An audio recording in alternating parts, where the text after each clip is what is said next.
پڑھ کر کھلا صحیفہ سجادیہ یہ راز، ممکن نہیں خدائی میں تمثیل اہل بیت۔ قرآن کی طرح یہ بھی قمر بے مثال ہے۔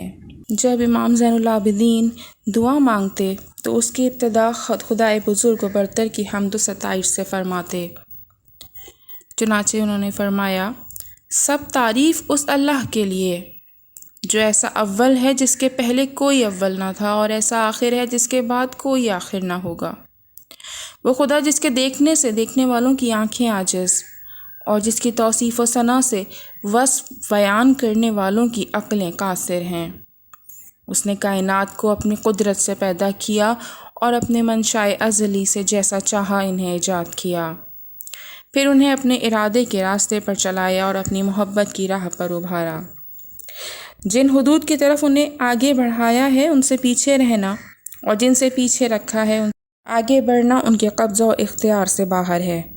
اسی نے ہر ذی روح کے لیے اپنے پیدا کردہ رزق میں سے معین و معلوم روزی مقرر کر دی ہے۔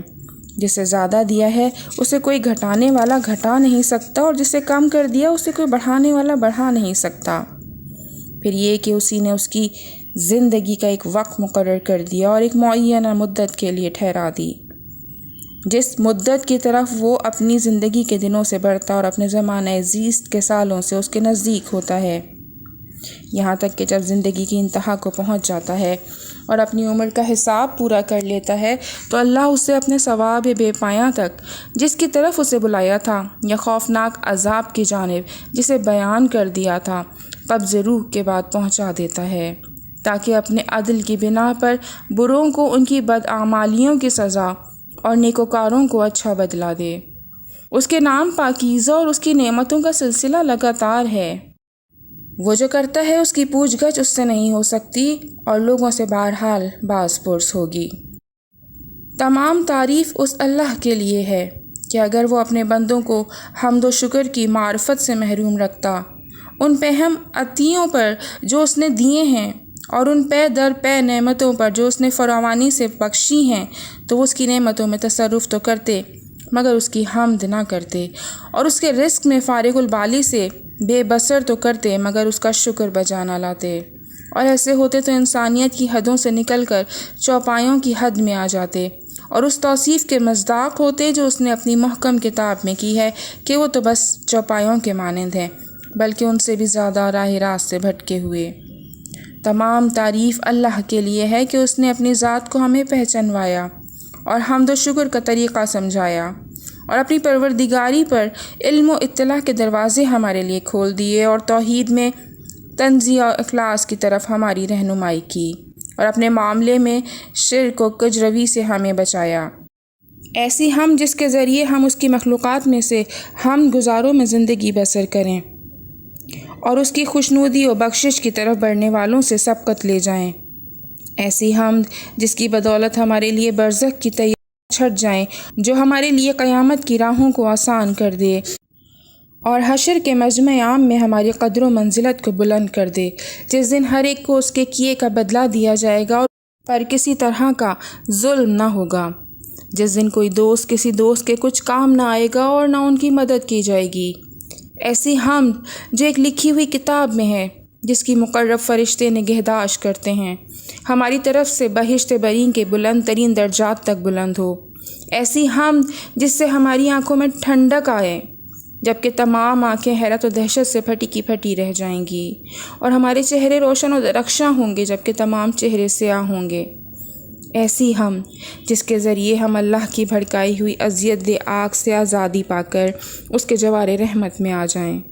ایسی ہم جس کے ذریعے ہم اس کے مقرب فرشتوں کے ساتھ شانہ بشانہ بڑھتے ہوئے ٹکرائیں، اور منزل جاوید و مقام عزت و رفعت میں جس سے تغیر و زوال نہیں، اس کے فرستادہ پیغمبروں کے ساتھ یکجا ہوں۔ تمام تعریف اس اللہ کے لیے ہے جس نے خلقت و آفرینش کی تمام خوبیاں ہمارے لیے منتخب کیں، اور پاک و پاکیزہ رزق کا سلسلہ ہمارے لیے جاری کیا، اور ہمیں غلبہ و تسلط دے کر تمام مخلوقات پر برتری عطا کی۔ چنانچہ تمام کائنات اس کی قدرت سے ہمارے زیر فرمان اور اس کی قوت و سربلندی کی بدولت ہماری اطاعت پر آمادہ ہے۔ تمام تعریف اس اللہ کے لیے ہے جس نے اپنے سوا طلب و حاجت کا ہر دروازہ ہمارے لیے بند کر دیا، تو ہم اس حاجت و احتیاج کے ہوتے ہوئے کیسے اس کی ہم سے عہدہ برہا ہو سکتے ہیں، اور کب اس کا شکر ادا کر سکتے ہیں؟ نہیں، کسی وقت بھی اس کا شکر ادا نہیں ہو سکتا۔ تمام تعریف اس اللہ کے لیے ہے جس نے ہمارے جسموں میں پھیلنے والے اعصاب اور سمٹنے والے عضلات ترتیب دیے، اور زندگی کی آسائشوں سے بہرہ مند کیا، اور کار و کسب کے اعضاء ہمارے اندر ودیت فرمائے، اور پاک و پاکیزہ روزی سے ہماری پرورش کی، اور اپنے فضل و کرم کے ذریعے ہمیں بے نیاز کر دیا، اور اپنے لطف و احسان سے ہمیں نعمتوں کا سرمایہ بخشا۔ پھر اس نے اپنے اوامر کی پیروی کا حکم دیا تاکہ فرما برداری میں ہم کو آزمائے، اور نواہی کے ارتکاب سے منع کیا تاکہ ہمارے شکر کو جانچے۔ مگر ہم نے اس کے حکم کی راہ سے انحراف کیا اور نواہی کے مرکب پر سوار ہوئے۔ پھر بھی اس نے عذاب میں جلدی نہیں کی اور سزا دینے میں تعجیل سے کام نہیں لیا، بلکہ اپنے کرم و رحمت سے ہمارے ساتھ نرمی کا برتاؤ کیا، اور علم و رفعت سے ہمارے باز آ جانے کا منتظر رہا۔